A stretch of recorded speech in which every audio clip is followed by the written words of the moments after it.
저기 실례합니다. 길을 잃어서요. 낡은 옷을 입은 노인이 도서관 안으로 들어섰습니다. 폐관 10분 전 퇴근을 준비하던 직원들의 시선이 그를 스쳤지만 강혜리의 얼굴엔 따뜻한 미소만 남아 있었습니다. 그녀는 몰랐습니다.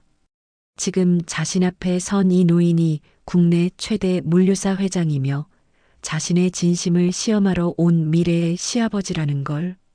그리고 이 만남이 68세 재벌 회장의 완고한 마음을 녹이고 35년 묵은 상처를 치유하게 될 줄은 더더욱 몰랐습니다.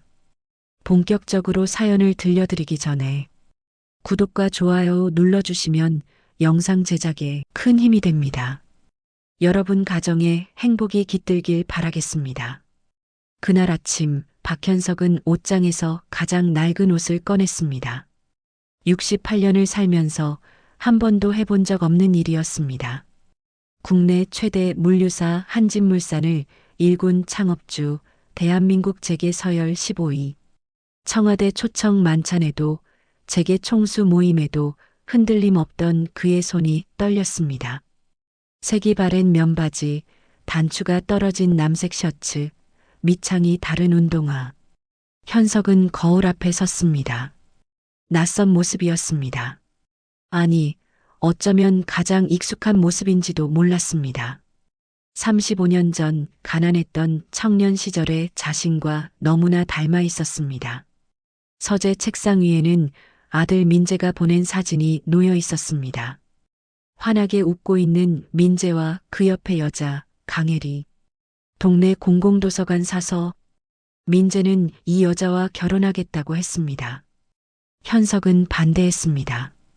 신분이 맞지 않는다고 고생만 하게 될 거라고 말했습니다. 하지만 민재의 눈빛은 확고했습니다. 35년 전 자신이 아버지 앞에 섰을 때와 똑같은 눈빛이었습니다. 현석에게도 첫사랑이 있었습니다. 대학 동기였던 그녀는 교수의 딸이었고 현석은 학비를 벌기 위해 밤마다 공사장에서 일하던 가난한 학생이었습니다. 둘은 진심으로 사랑했습니다. 하지만 양쪽 부모 모두 반대했습니다. 현석의 아버지는 신분이 맞아야 한다고 단호하게 말했고 그녀의 부모는 가난한 청년을 사위로 받아들일 수 없었습니다. 결국 그녀는 집안이 정한 상대와 결혼했고 현석은 그날의 아픔을 평생 가슴에 묻고 살았습니다. 그 상처는 현석을 더 완고하게 만들었습니다. 돈을 벌어야 했고 성공해야 했습니다. 다시는 가난 때문에 무릎 꿇지 않겠다고 다짐했습니다. 그리고 그는 정말로 성공했습니다. 작은 화물차 한 대로 시작한 사업은 30년 만에 전국을 아우르는 물류제국이 되었습니다. 하지만 성공이 과거를 지울 수는 없었습니다. 오히려 성공할수록 그 상처는 더 단단하게 굳어졌습니다. 현석은 아들만큼은 자신처럼 고생시키고 싶지 않았습니다. 좋은 집안, 좋은 학벌, 좋은 배경을 가진 며느리를 원했습니다. 그것이 아들을 지키는 길이라 믿었습니다. 그런데 민재가 데려온 여자는 달랐습니다. 명문대를 나왔지만 대기업 대신 도서관을 택했고 화려한 삶 대신 책과 사람들 사이에서 조용히 살아가는 사서였습니다. 현석의 눈에 그녀는 세상 물정 모르는 현실을 외면하는 이상주의자로 보였습니다. 며칠 전 저녁 민재는 해리가 정말 좋은 사람이라고 간곡하게 말했습니다. 현석은 좋은 사람인 건 알지만 결혼은 그것만으로 되는 게 아니라고 대답했습니다. 민재는 그럼 무엇이 필요하냐고 돈이냐 배경이냐고 물었습니다. 그 목소리에는 실망이 묻어났습니다. 현석은 그 실망을 견딜 수 없었지만 물러설 수도 없었습니다. 사랑만으로 버틸 수 있을 것 같지만 현실은 다르고 신분 차이는 생각보다 큰 벽이라고 설명했습니다. 민재는 조용히 말했습니다. 아버지도 35년 전에는 똑같이 생각하지 않았느냐고. 현석은 할 말을 잃었습니다. 아들은 알고 있었습니다. 아버지의 과거를, 포기했던 첫사랑을. 현석은 그날 밤 잠을 이루지 못했습니다. 민재의 말이 계속 머릿속을 맴돌았습니다. 아들이 자신처럼 후회하며 살게 할 수는 없었습니다.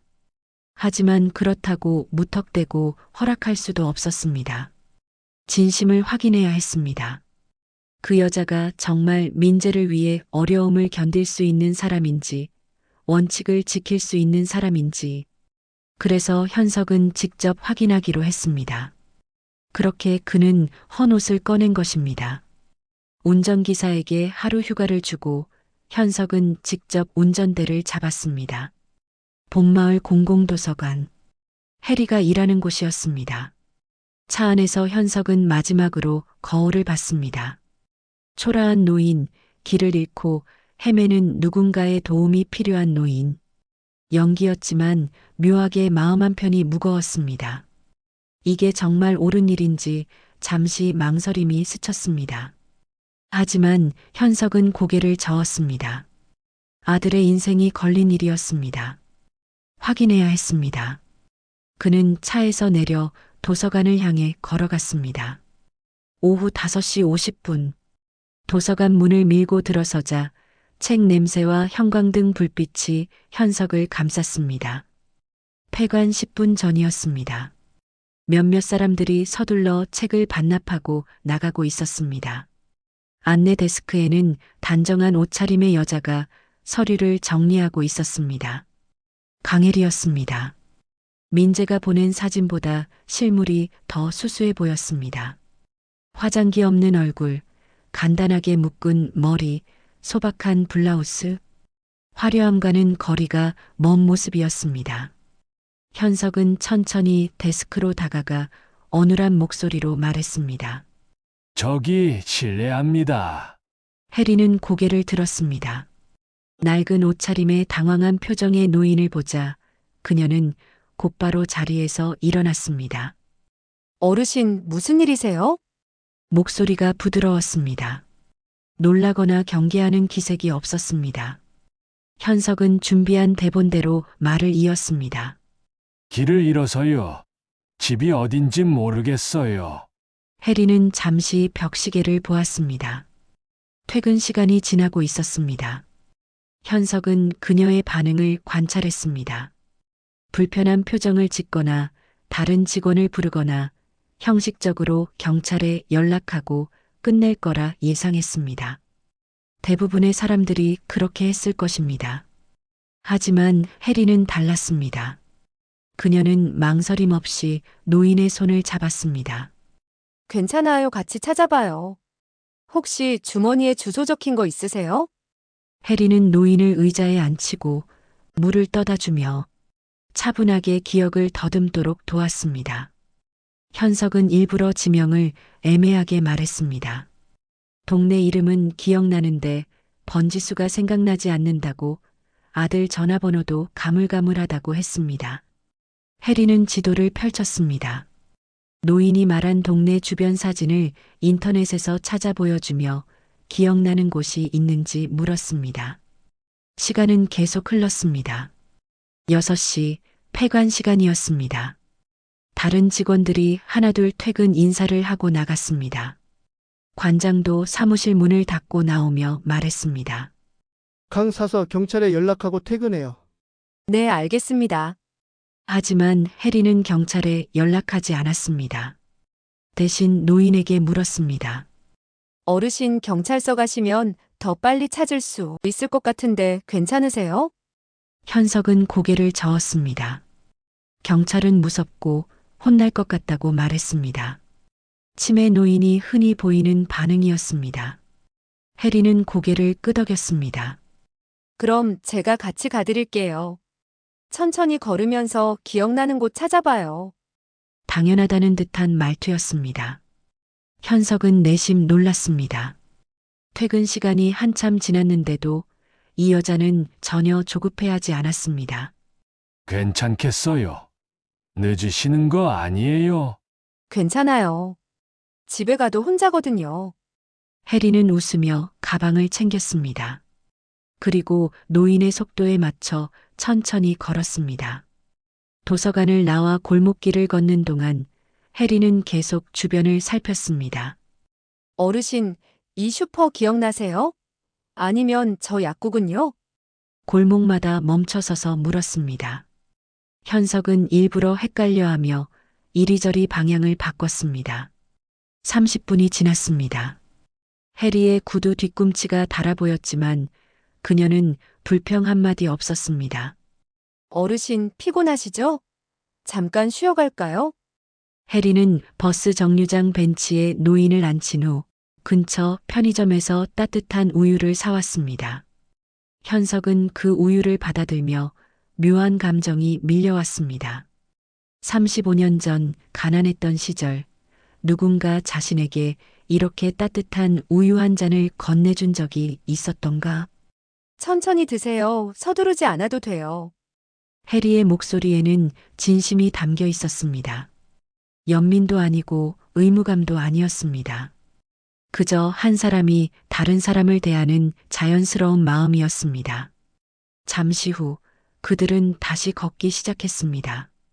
해가 완전히 지고 가로등이 켜졌습니다. 7시가 넘어가고 있었습니다. 현석은 미안한 마음이 들기 시작했습니다. 이 정도면 충분히 확인한 것 같았습니다. 이제 그만 밝히고 감사 인사를 해야 할까? 하지만 바로 그때 해리가 말했습니다. 어르신, 저기 공원 보이시죠? 혹시 산책 가시던 공원 아니에요? 현석이 준비해둔 가짜 주소 근처였습니다. 그는 고개를 끄덕였습니다. 아, 맞아요. 저기 자주 갔어요. 다행이다. 그럼 집이 근처일 거예요. 해리는 진심으로 기뻐하며 노인의 팔을 부축했습니다. 그리고 공원 주변을 천천히 돌며 계속 물었습니다. 결국 현석이 준비해둔 주소를 찾기까지 1시간이 더 걸렸습니다.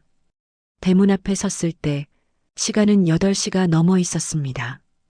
해리는 안도의 한숨을 쉬며 웃었습니다. 다행이에요. 찾으셨네요. 고맙습니다. 정말 고마워요. 현석이 진심으로 말하자 해리는 손을 저었습니다. 아니에요. 당연한 일인걸요.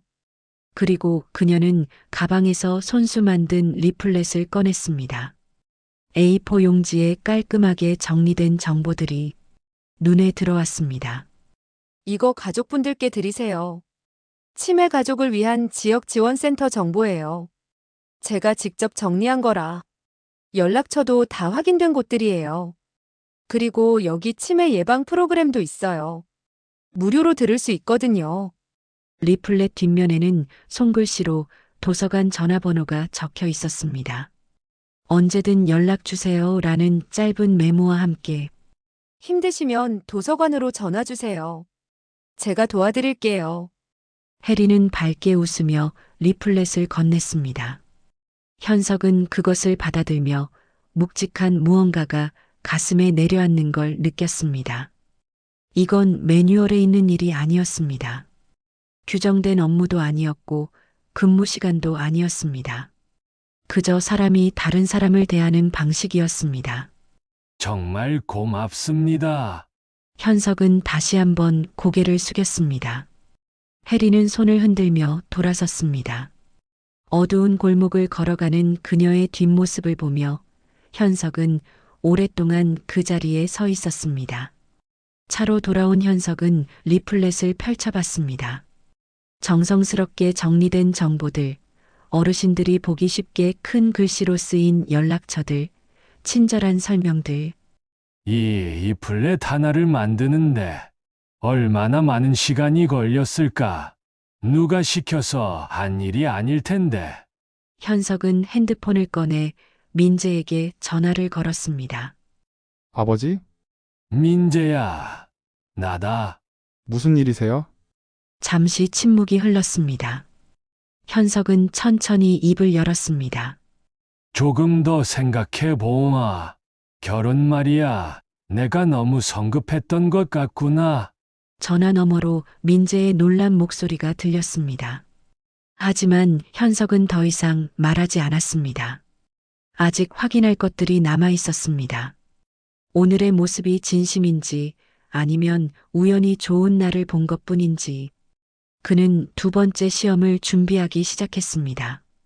3일 후 현석은 다시 도서관을 찾았습니다. 이번에도 같은 헌 옷차림이었지만 상황은 달랐습니다. 그는 키오스크 앞에서 버튼을 이리저리 눌러대며 헤매는 디지털 약자로 분했습니다. 요즘 세상은 빠르게 변하고 있었습니다. 은행도 식당도 심지어 도서관조차 기계로 일을 처리하는 시대였습니다. 노인들에게는 가혹한 세상이었습니다. 현석은 그 사실을 누구보다 잘 알고 있었습니다. 회사에서 디지털 전환을 주도했던 사람이었으니까요. 하지만 지금 그는 그 기계 앞에서 일부러 당황하는 척을 해야 했습니다. 주변 사람들의 시선이 느껴졌습니다. 누군가는 귀찮다는 듯 한숨을 쉬었고 누군가는 동정의 눈빛을 보냈습니다. 그때였습니다. 어르신, 도와드릴까요? 익숙한 목소리였습니다. 강혜리였습니다. 그녀는 3일 전에 노인을 알아봤는지 환하게 웃었습니다. 어머, 어르신. 집 잘 찾아가셨어요? 아, 네, 그때는 정말 고마웠습니다. 다행이에요. 오늘은 책 빌리러 오셨어요? 네, 근데 이 기계를 어떻게 쓰는지 모르겠네요.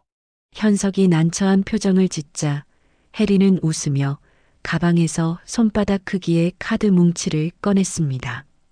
연두색 링으로 묶인 카드들이었습니다. 표지에는 쉬운 글 카드, 도서 대출편이라고 적혀 있었습니다. 제가 만든 거예요. 어르신들이 쉽게 보실 수 있게요. 해리는 카드를 한 장씩 넘기며 설명하기 시작했습니다. 첫 번째 카드에는 큰 글씨로 회원증을 여기에 대세요라고 쓰여 있었고 그 아래에는 간단한 그림이 그려져 있었습니다. 두 번째 카드는 빌릴 책을 여기에 올려놓으세요. 세 번째 카드는 초록색 버튼을 누르세요. 단계별로 나뉜 설명, 큰 글씨, 알기 쉬운 그림. 누가 봐도 이해할 수 있게 만들어진 자료였습니다. 현석은 카드를 받아들며 감탄했습니다. 천천히 하나씩 해보세요. 제가 옆에 있을게요.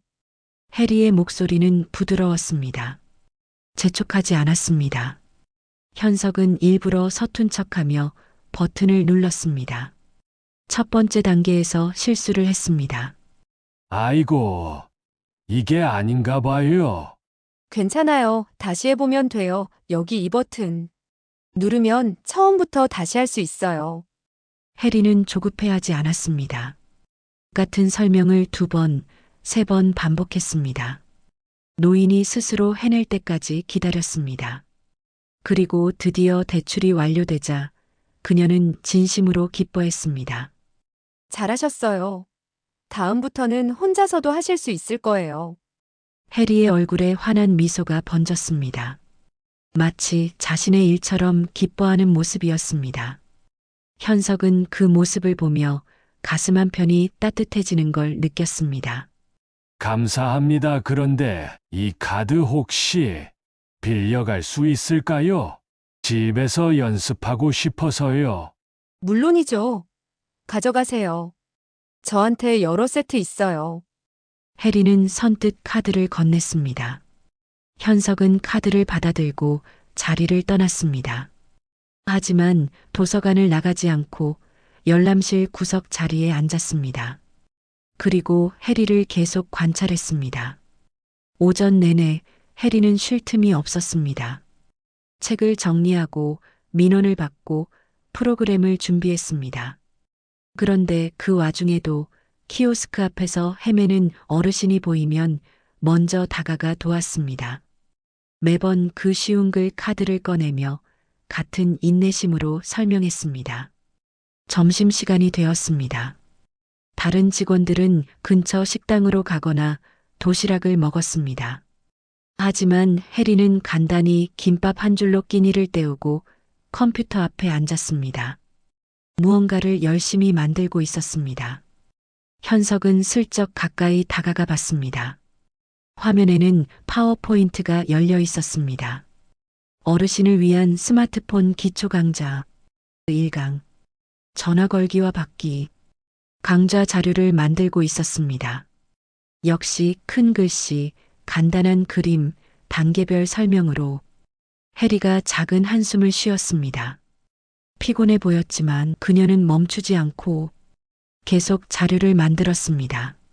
한 장, 두 장, 정성스럽게 현석은 자리로 돌아왔습니다. 책을 펼쳤지만 글자가 들어오지 않았습니다. 머릿속에는 해리의 모습만 가득했습니다. 규정에도 없고 누가 시키지도 않았을 텐데 왜 저렇게까지 하는 걸까? 오후 3시쯤 예상치 못한 상황이 벌어졌습니다. 한 중년 여성이 데스크로 다가와 큰 소리로 항의하기 시작했습니다. 내가 분명히 지난주에 반납했다고요. 근데 왜 연체료를 내라는 거예요? 확인해보니 시스템에는 반납 기록이 없으세요. 그럼 시스템이 잘못된 거 아니에요? 나는 분명히 반납했어요. 여자의 목소리가 점점 커졌습니다. 주변 사람들의 시선이 집중되었습니다. 해리는 침착하게 대응했습니다. 고객님, 제가 다시 한번 확인해 볼게요. 혹시 언제쯤 반납하셨는지 기억나세요? 지난주 수요일이요. 저녁 5시쯤. 해리는 시스템을 확인하고 CCTV 기록도 요청했습니다. 시간이 걸렸습니다. 여자는 계속 짜증을 냈지만 해리는 끝까지 정중했습니다. 죄송합니다. 조금만 기다려주세요. 15분 후 해리는 결과를 확인했습니다. CCTV에 반납하는 모습이 찍혀 있었습니다. 시스템 오류였습니다. 해리는 즉시 사과했습니다. 고객님, 정말 죄송합니다. 저희 시스템 오류였어요. 연체료는 취소해 드릴게요. 그럼 그렇지. 내가 거짓말쟁이 취급받는 줄 알았잖아요. 여자는 불만스럽게 떠났습니다. 해리는 깊은 한숨을 쉬었습니다.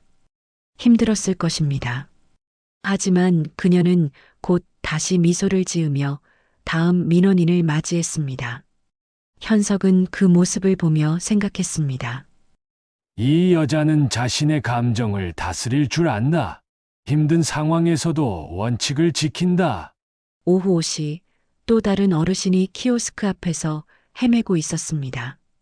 이번에도 해리가 다가갔습니다. 쉬운 글 카드를 꺼내며 차근차근 설명했습니다. 지치지도 않는 걸까? 하루 종일 같은 일을 반복하는데 하지만 해리는 매번 처음처럼 친절했습니다. 마지막 어르신을 도울 때도 첫 번째 어르신을 도울 때처럼 따뜻했습니다. 현석은 그제야 깨달았습니다. 이건 연기가 아니다. 이 사람의 본 모습이다. 도서관을 나가며 현석은 쉬운 글 카드를 다시 꺼내봤습니다.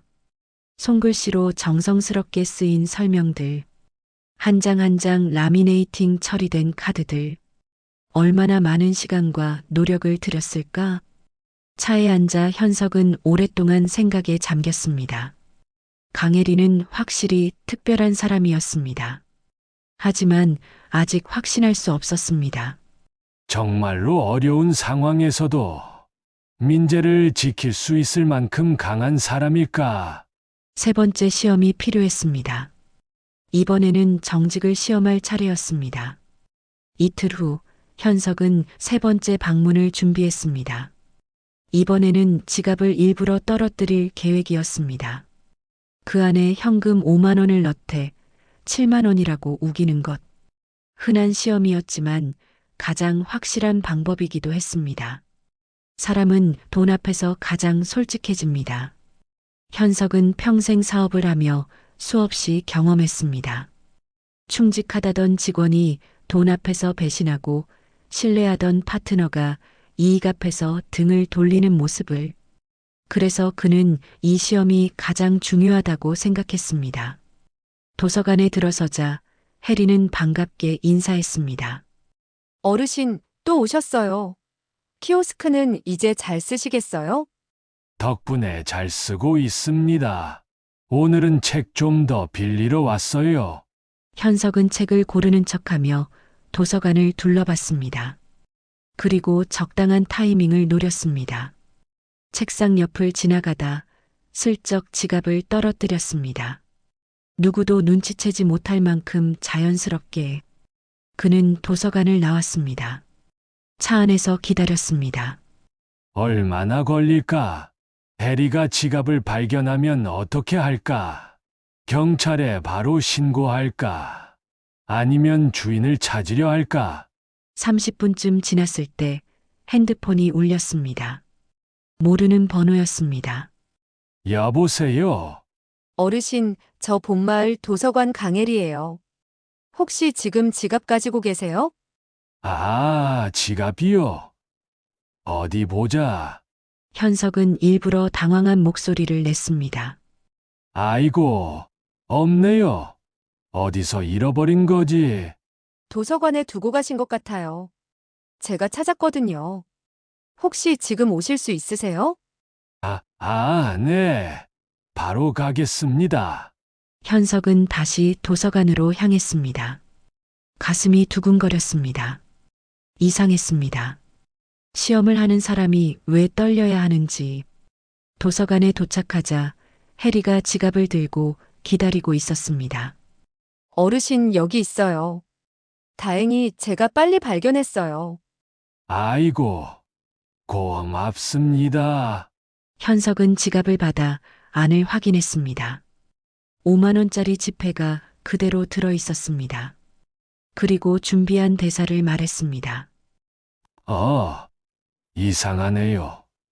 분명 7만 원 넣어뒀는데 5만 원밖에 없어요. 순간 해리의 표정이 굳었습니다. 당황한 기색이 역력했습니다. 현석은 계속 연기를 이어갔습니다. 제가 오늘 아침에 확인했는데 분명 7만 원이었어요. 2만 원이 없어요. 어르신, 해리는 잠시 말을 잃었습니다. 그녀의 얼굴이 창백해졌습니다. 현석은 조금 더 압박했습니다. 혹시 누가 건드린 건 아닐까요? 아니에요. 제가 발견하자마자 바로 보관함에 넣어뒀어요. 해리의 목소리가 떨렸습니다. 하지만 그녀는 침착함을 잃지 않으려 애썼습니다. 어르신, 혹시 기억이 정확하신 게 맞으세요? 5만 원이 맞으실 수도. 아니요. 분명 7만 원이었어요. 현석이 목소리를 높이자 주변 사람들의 시선이 집중되었습니다. 해리는 난처한 표정을 지었습니다. 그녀는 잠시 생각하다가 입을 열었습니다. 어르신, 죄송하지만 분실물은 규정대로 처리해야 해요. 지금 제가 확인한 금액은 5만 원이에요. 이건 기록에 남겨야 하고 나중에 문제가 생기면 저도 책임을 져야 해요. 그럼 2만 원은 어떻게 된 거예요?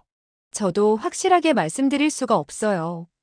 하지만 제가 발견했을 때는 5만 원이었어요. 해리는 단호했습니다. 거짓말을 할 수 없었습니다.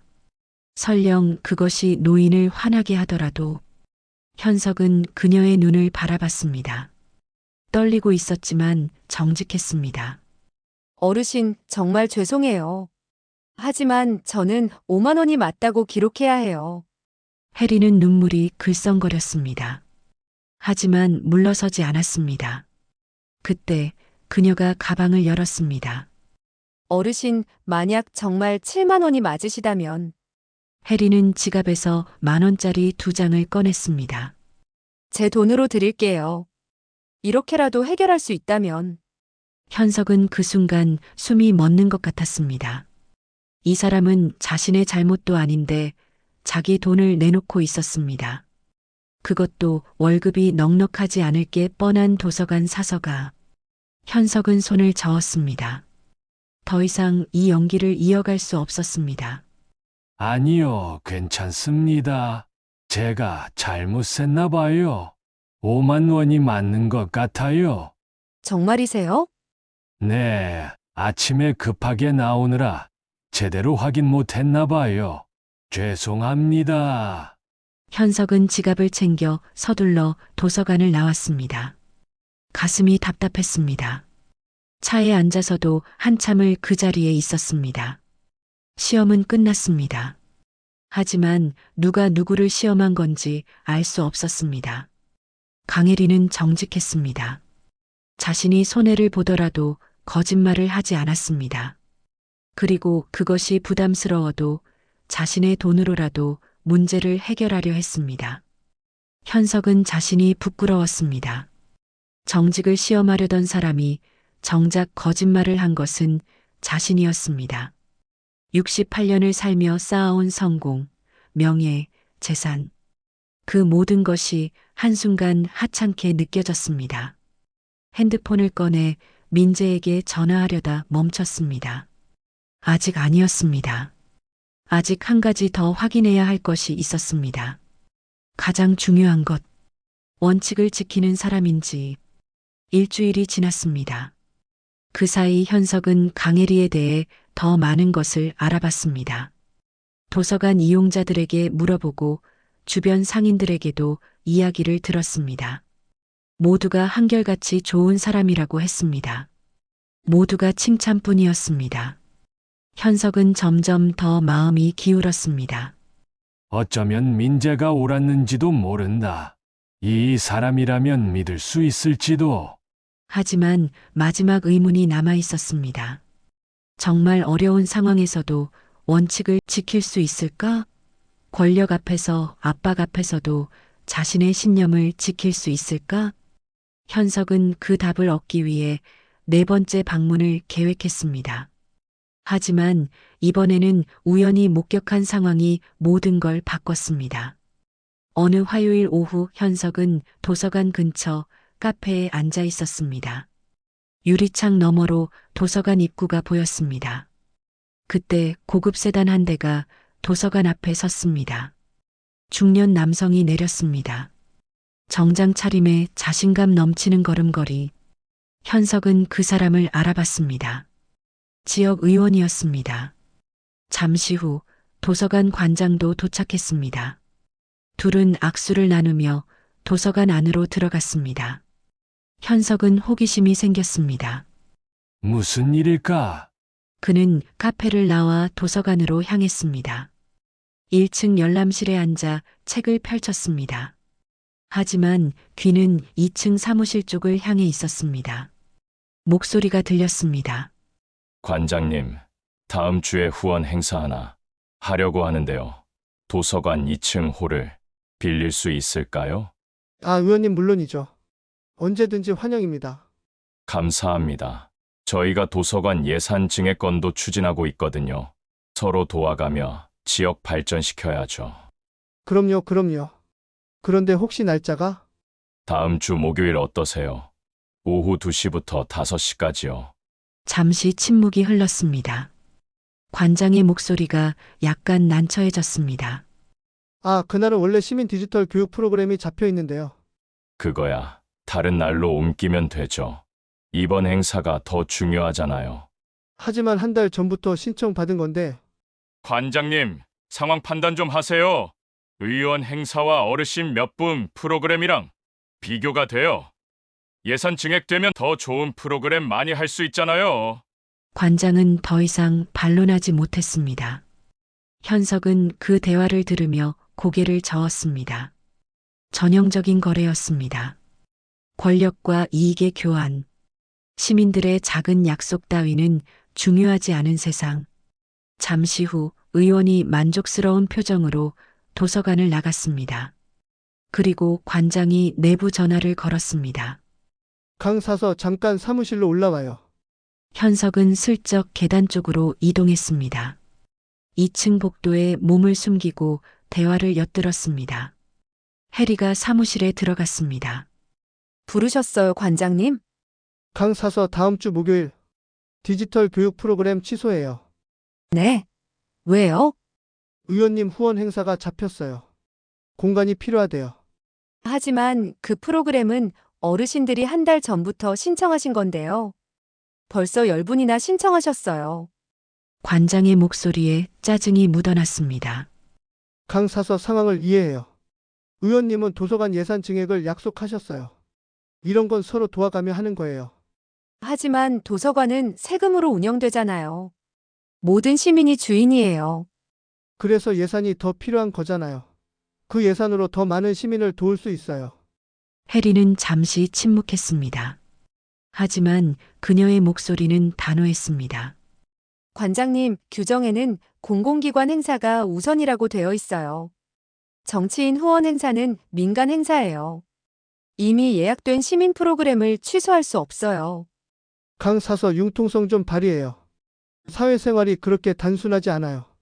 저는 규정대로 하는 게 융통성이라고 배웠어요.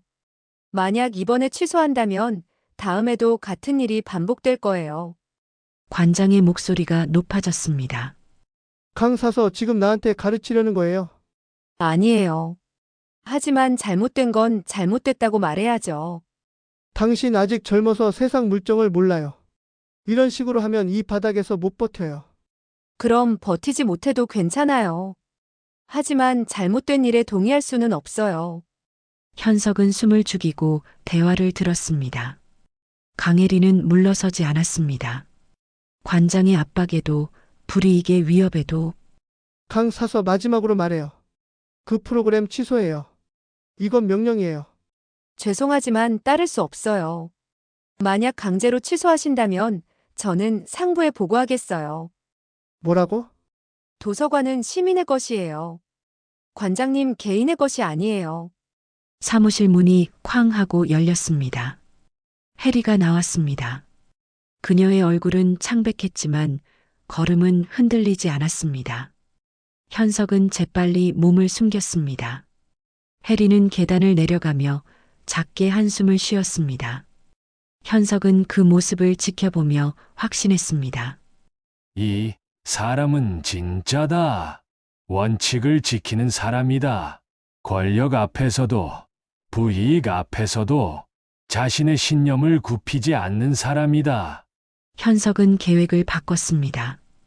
원래는 직접 개입할 생각이 없었습니다. 하지만 이번만큼은 달랐습니다. 강혜리가 원칙을 지키려다 불이익을 받는 걸 그냥 볼 수는 없었습니다. 그는 회사로 돌아가 비서를 불렀습니다. 봄마을 도서관 조사해봐요. 예산 출처, 후원단체, 관리 주체 모두요. 다음 날 보고서가 올라왔습니다. 봄마을 도서관은 시립도서관이었고 예산의 일부는 지역 기업들의 후원으로 충당되고 있었습니다. 그리고 그 후원 기업 중에는 현석이 이사장으로 있는 사회공헌재단도 포함되어 있었습니다. 현석은 미소를 지었습니다. 완벽했습니다. 이제 그에게도 개입할 명분이 생겼습니다. 목요일이 되었습니다. 의원 후원 행사 당일이었습니다. 현석은 정장을 차려입었습니다. 오랜만에 재벌 회장의 모습으로 운전기사를 대동하고 도서관으로 향했습니다. 도서관 2층은 화려하게 꾸며져 있었습니다. 꽃꽂이, 현수막, 리셉션 테이블, 지역 유지들이 모여들고 있었습니다. 관장은 환하게 웃으며 사람들을 맞이했습니다. 하지만 한쪽 구석, 좁은 복도에는 간이 책상이 놓여 있었습니다. 시민 디지털 교실이라는 작은 팻말과 함께 해리는 그곳에서 노트북을 펼치고 어르신 세 분을 맞이하고 있었습니다. 현석은 그 모습을 보며 가슴이 뭉클했습니다. 결국 해리는 프로그램을 취소하지 않았고 대신 자리를 옮겨서라도 약속을 지켰습니다. 좁은 복도에서 주변 소음 속에서도 어르신들, 오늘은 문자 메시지 보내는 법을 배워볼 거예요. 천천히 하나씩 해보세요. 해리의 목소리는 여전히 밝았습니다. 하지만 그녀의 얼굴은 피곤해 보였습니다. 어제 관장과의 갈등, 밤새 준비한 수업, 그리고 이렇게 열악한 환경, 모든 게 그녀를 지치게 했을 것입니다. 바로 그때 도서관 정문이 열렸습니다. 단정한 정장 차림의 노신사가 들어섰습니다. 박현석이었습니다. 하지만 이번에는 낡은 옷을 입은 노인이 아니었습니다. 재벌 회장의 풍모가 역력했습니다. 어서 오십시오. 관장이 급히 달려왔습니다. 하지만 현석을 알아보지는 못했습니다. 무엇을 도와드릴까요? 봄마을 도서관 관장님이십니까? 네, 그렇습니다만. 저는 한진문화재단 이사장 박현석입니다. 관장의 얼굴이 순식간에 굳었습니다. 한진문화재단, 도서관의 주요 후원 단체 중 하나였습니다. 아, 이사장님, 어쩐 일이십니까? 미리 연락을 주셨으면. 사전 공지 없이 방문하는 게 재단 방침입니다. 후원금이 제대로 쓰이는지 확인하려고요. 현석의 목소리는 차가웠습니다. 관장은 당황했지만 최대한 침착함을 유지하려 애썼습니다. 물론입니다. 저희는 항상 투명하게 운영하고 있습니다. 어느 곳이든 보여드리겠습니다. 그럼 오늘 행사부터 설명해 주시죠. 2층이 상당히 화려하게 꾸며져 있던데요. 아, 이건 지역 의원님 후원 행사입니다. 지역 사회와의 협력도 도서관의 중요한 역할이라고 생각해서요. 그렇군요. 그런데 저쪽 복도에 있는 건 뭡니까? 현석이 가리킨 곳은 해리가 수업하고 있는 곳이었습니다. 관장의 표정이 미묘하게 변했습니다. 아, 그건 작은 시민 프로그램입니다. 왜 복도에서 하고 있죠? 공간이 부족해서. 2층 홀이 저렇게 넓은데요. 시민 프로그램보다 정치인 행사가 더 중요합니까? 관장은 할 말을 잃었습니다. 현석은 천천히 복도로 걸어갔습니다. 해리는 여전히 어르신들을 가르치고 있었습니다. 주변 소음에도 불구하고 정성스럽게 여기서 수업하시기 불편하지 않으세요? 현석의 질문에 해리는 고개를 들었습니다. 그리고 그를 보는 순간 눈이 휘둥그레졌습니다. 길 잃은 노인, 키오스크에서 헤매던 노인, 지갑을 떨어뜨렸던 노인. 그 사람이 지금 정장을 입고 서 있었습니다. 어르신, 아니, 그게. 해리는 당황해서 말을 잇지 못했습니다. 현석은 부드럽게 웃었습니다. 저는 한진문화재단 이사장 박현석입니다. 이 도서관에 후원을 하고 있는 재단이죠. 해리의 얼굴이 창백해졌습니다. 모든 게 시험이었다는 걸 깨달았습니다. 현석은 관장을 돌아봤습니다. 관장님, 공공도서관의 목적이 뭡니까? 그건 시민들에게 문화와 교육 서비스를 제공하는 것입니다. 그렇다면 왜 시민 프로그램은 복도에 있고 정치인 행사는 가장 좋은 공간을 차지하고 있습니까?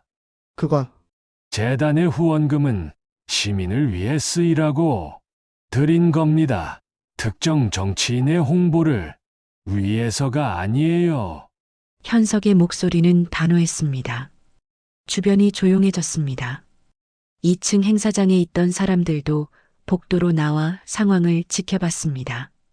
이사장님 오해이십니다. 저희는 오해가 아닙니다. 제가 며칠 전부터 이 도서관을 관찰했어요. 그리고 오늘 확인했습니다. 이곳의 운영 방침이 재단의 취지와 맞지 않는다는 걸요. 관장의 얼굴이 새하얗게 질렸습니다. 재단의 후원이 끊기면 도서관 운영에 큰 타격이 있을 것입니다. 이사장님 정말 죄송합니다. 제가 판단을 잘못했습니다. 다시는. 잠깐만요. 해리가 나섰습니다. 그녀는 떨리는 목소리로 말했습니다. 이사장님, 관장님을 탓하지 마세요. 이건 제 잘못이에요. 제가 관장님 지시를 따르지 않았어요. 프로그램을 취소하라고 하셨는데 저는 고집을 부렸어요. 그래서 이렇게. 해리는 자신이 모든 책임을 지려고 했습니다. 현석은 그 모습을 보며 또다시 감동했습니다. 이 사람은 자신을 지키는 것보다 원칙을 지키는 게 더 중요했습니다. 강 사서님, 당신은 잘못한 게 없어요. 오히려 제대로 한 겁니다. 공공기관은 시민을 위해 존재합니다. 권력이 아니라요. 현석은 관장을 다시 바라봤습니다. 관장님, 한 가지만 묻겠습니다. 도서관의 주인이 누구라고 생각하십니까? 시민입니다. 그렇다면 앞으로는 그에 맞게 운영하십시오. 재단은 계속 지켜볼 겁니다. 현석은 더 이상 말하지 않고 도서관을 나갔습니다. 뒤에서 관장이 황급히 쫓아왔지만 그는 돌아보지 않았습니다. 차에 타며 현석은 마지막으로 복도를 바라봤습니다. 해리는 여전히 그 자리에서 어르신들을 가르치고 있었습니다. 작은 공간에서 하지만 최선을 다해서 이 사람이다. 이 사람이라면 민재를 믿고 맡길 수 있겠어. 이틀 후 현석은 민재에게 전화를 걸었습니다. 민재야, 나다. 아버지 무슨 일이세요? 상견례 하자. 전화 너머로 침묵이 흘렀습니다. 민재는 자신의 귀를 의심하는 것 같았습니다. 네? 지금 상견례라고 하셨어요? 그래, 이번 주말에 우리 집에서 해리 씨 부모님도 초대하고. 아버지 정말이세요? 민재의 목소리가 떨렸습니다. 기쁨과 놀라움이 섞인 목소리였습니다. 그래, 내가 생각을 바꿨다. 무슨 일이 있었어요? 만나서 얘기하자. 그리고 민재야, 네? 해리 씨에게 미안하다고 전해라. 내가 예의 없는 짓을 했다고. 현석은 전화를 끊었습니다. 가슴이 벅찼습니다. 오랜만에 느끼는 감정이었습니다. 35년 전 첫사랑을 포기했을 때의 아픔, 그 아픔을 평생 껴안고 살아온 세월. 이제 그 상처를 치유할 시간이 온 것 같았습니다. 토요일 오후 현석의 집에 사람들이 모였습니다. 민재와 해리 그리고 해리의 부모님. 해리의 아버지는 고등학교 교사였고 어머니는 평범한 주부였습니다. 소박하지만 따뜻한 사람들이었습니다. 해리는 긴장한 표정이었습니다. 일주일 전 도서관에서의 일을 알고 있었기 때문입니다. 현석은 그런 해리를 보며 마음이 아팠습니다. 어서 오세요. 편하게 앉으세요. 현석이 먼저 인사했습니다. 해리의 부모님은 어색하게 웃으며 자리에 앉았습니다. 재벌의 집, 낯설고 부담스러운 공간이었을 것입니다. 식사가 준비되었습니다. 하지만 분위기는 어색했습니다. 현석은 조심스럽게 입을 열었습니다. 해리 씨, 네, 회장님. 먼저 사과하고 싶습니다. 해리는 놀란 표정으로 현석을 바라봤습니다. 저는 지난 몇 주 동안 당신을 시험했습니다. 길 잃은 노인으로, 디지털 약자로, 부정직한 사람으로 가장하며요. 식탁에 앉은 모두가 숨을 죽였습니다. 민재도 아무것도 몰랐던 듯 놀란 얼굴이었습니다. 왜 그러셨어요? 해리가 조용히 물었습니다.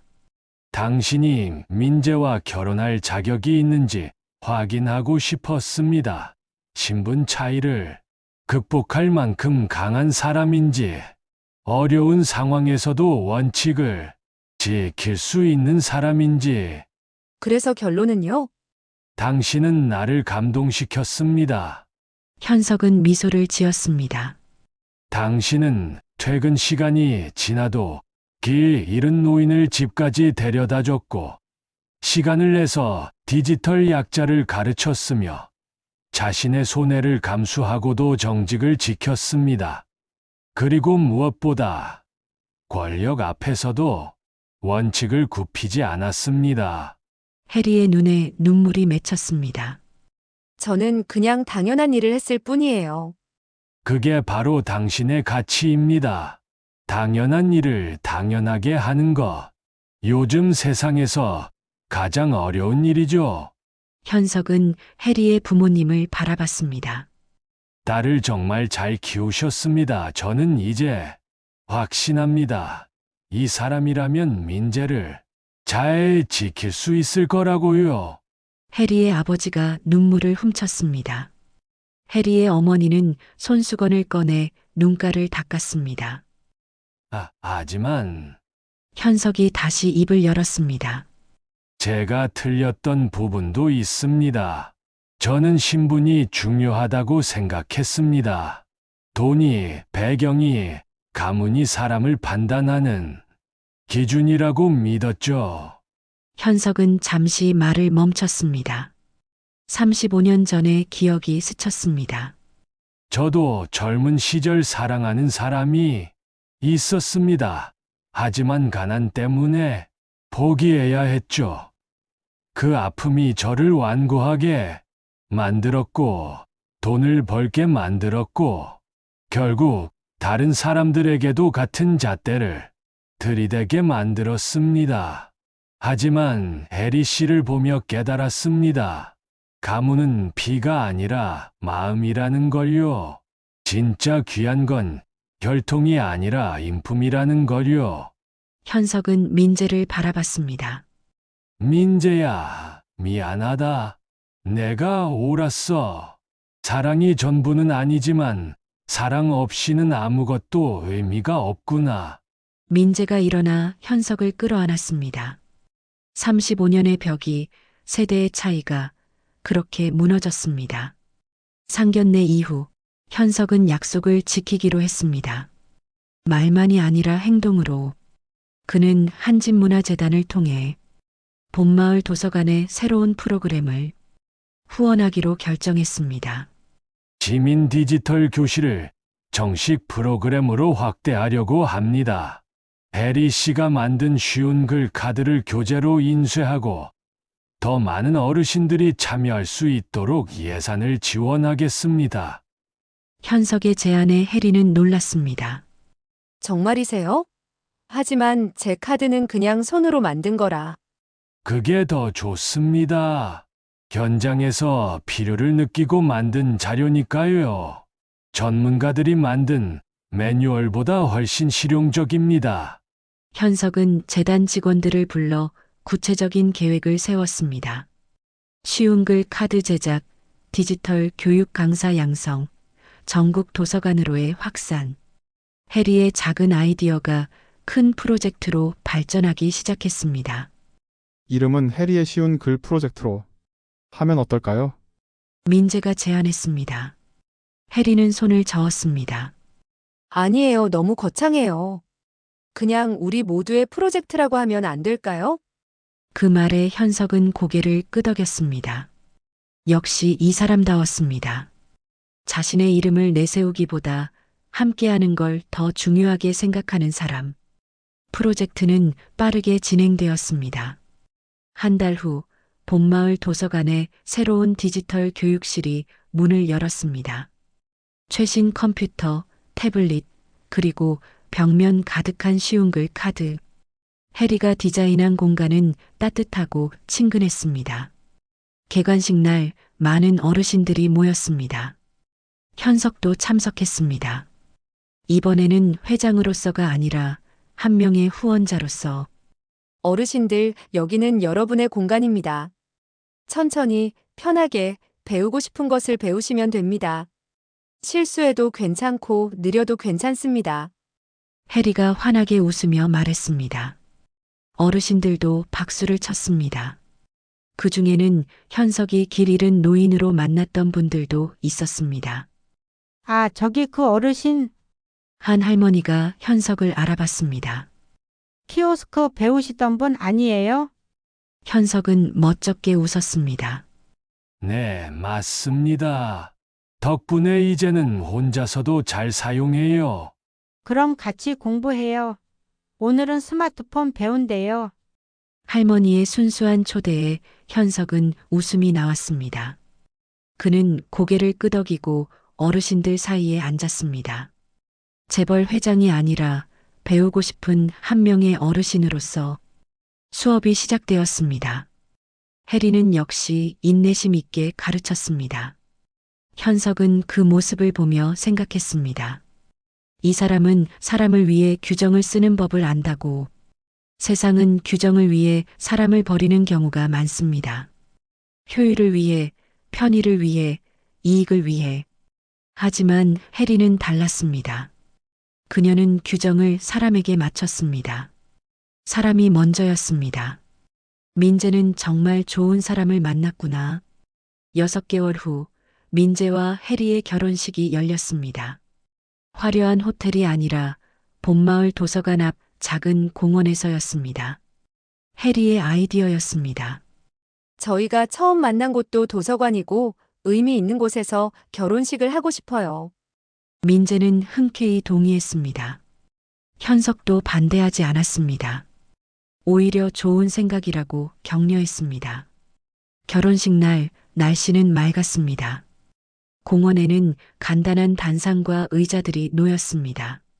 하객들은 해리가 가르쳤던 어르신들, 도서관 이용자들, 민재의 회사 동료들, 그리고 양가 가족들이었습니다. 화려하지는 않았지만 따뜻했습니다. 신부가 입장했습니다. 해리는 순백의 드레스를 입고 있었습니다.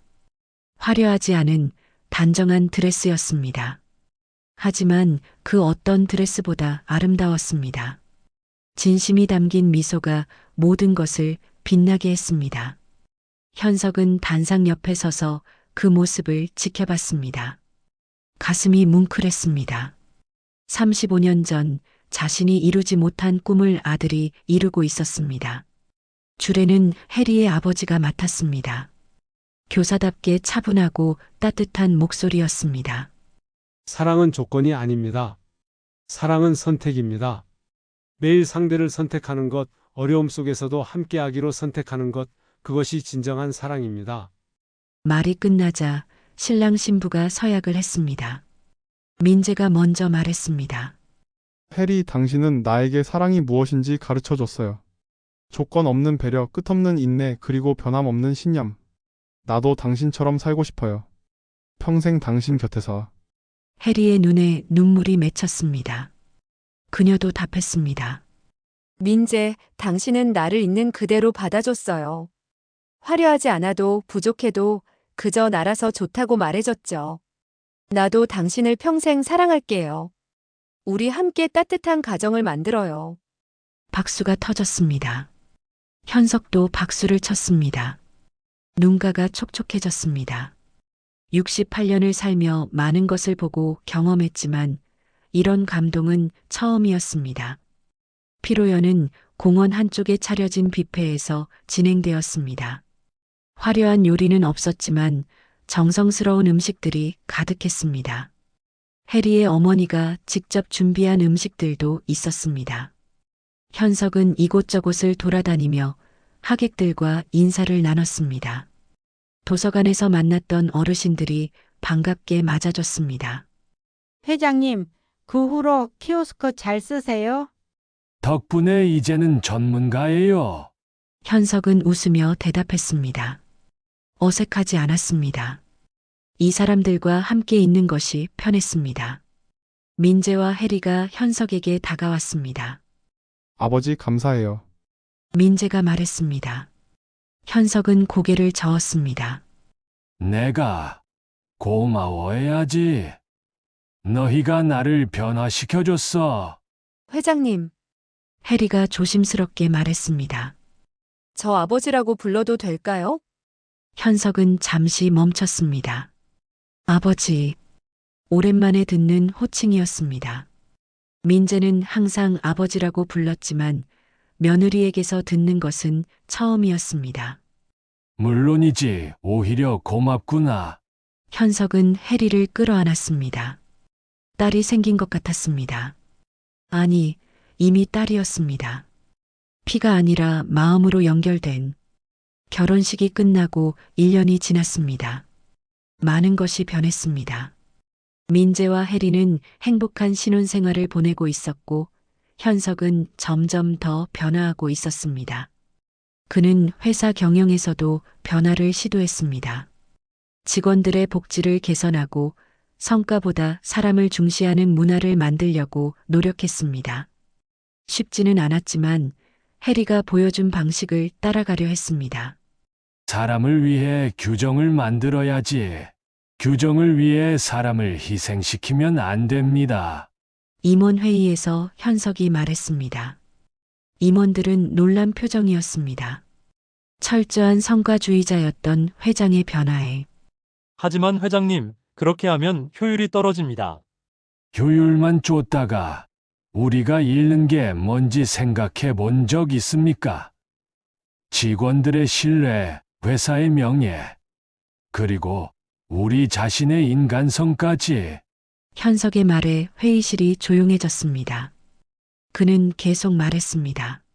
저는 평생 돈을 벌기 위해 살았습니다. 성공하기 위해, 커지기 위해, 이기기 위해.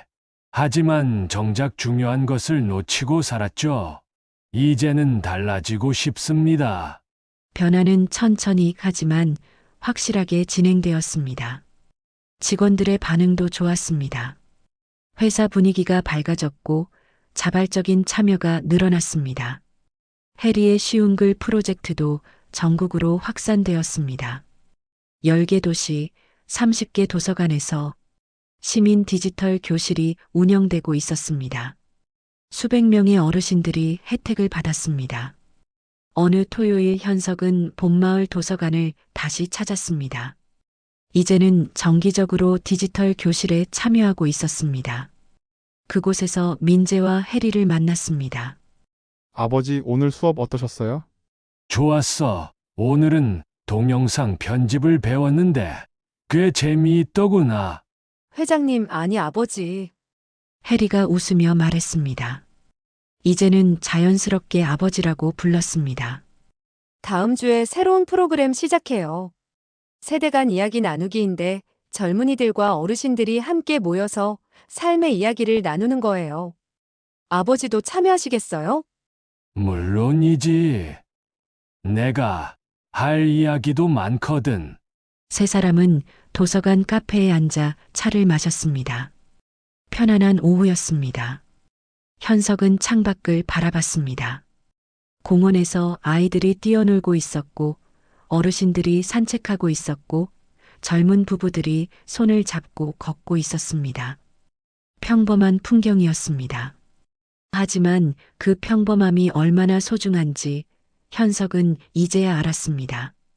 민재, 그리고 해리야, 네, 아버지. 너희에게 고맙다. 나를 깨우쳐줘서. 무슨 말씀이세요, 아버지? 나는 평생 피로 이어진 가문을 중요하게 생각했다. 혈통이, 신분이, 배경이 전부라고 믿었지. 하지만 너희가 보여줬어. 진짜 가문은 피가 아니라 마음이라는 걸. 현석은 두 사람의 손을 잡았습니다. 마음으로 이어진 가족이 진짜 가족이야. 서로를 존중하고, 배려하고, 사랑하는 거. 그게 가문의 진짜 가치지. 민재와 해리의 눈에 눈물이 맺혔습니다. 현석도 마찬가지였습니다. 68년을 살며 처음으로 진짜 가족이 무엇인지 알게 된 순간이었습니다. 해가 지고 있었습니다. 도서관에 황금빛이 가득했습니다. 현석은 그 빛을 바라보며 생각했습니다. 35년 전 가난 때문에 사랑을 포기했던 청년이 있었습니다. 그 청년은 상처를 안고 살며 성공했지만 행복하지는 않았습니다. 돈과 권력을 얻었지만 마음은 항상 공허했습니다. 하지만 이제는 달랐습니다.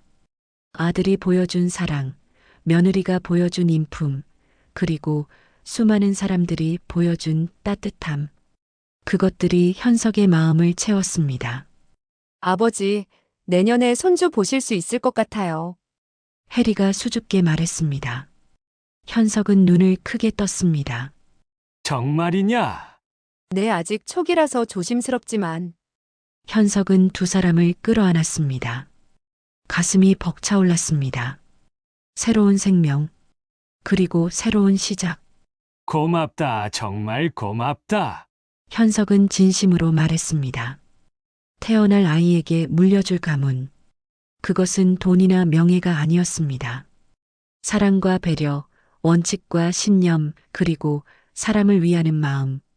그것이 진짜 가문의 유산이었습니다. 밤이 되었습니다. 도서관에 불이 꺼지고 사람들이 하나둘 집으로 돌아갔습니다. 현석도 차에 올랐습니다. 하지만 시동을 걸지 않았습니다. 잠시 도서관을 바라봤습니다. 작은 건물이었습니다. 화려하지도 크지도 않았습니다. 하지만 그 안에서 수많은 사람들이 배우고 성장하고 연결되었습니다. 해리처럼 따뜻한 사람들이 있었기에 가능한 일이었습니다. 가문은 피가 아니라 마음이다. 현석은 그 문장을 마음에 새겼습니다. 평생 잊지 않기로 했습니다. 그리고 아들에게, 며느리에게, 그리고 태어날 손주에게도 전하기로 했습니다. 세상은 여전히 신분을, 돈을, 권력을 중요하게 여길 것입니다. 하지만 현석은 이제 알았습니다. 진짜 귀한 건 그런 것들이 아니라는 것을. 사람의 마음, 진심, 그리고 변함없는 원칙. 그것이 가장 값진 유산이라는 것을. 현석은 시동을 걸었습니다. 집으로 가는 길 그의 얼굴에는 평온한 미소가 떠올랐습니다. 68년을 살며 처음으로 진정한 행복을 느끼는 순간이었습니다. 이 이야기는 우리에게 묻습니다. 진짜 가치는 무엇인가? 가문은 무엇으로 이어지는가? 답은 간단합니다. 피가 아니라 마음입니다. 서로를 존중하고 사랑하고 원칙을 지키는 것. 그것이 진정한 가문의 가치입니다. 당신의 가문은 무엇으로 이어져 있나요? 이야기 끝까지 들어주셔서 감사합니다.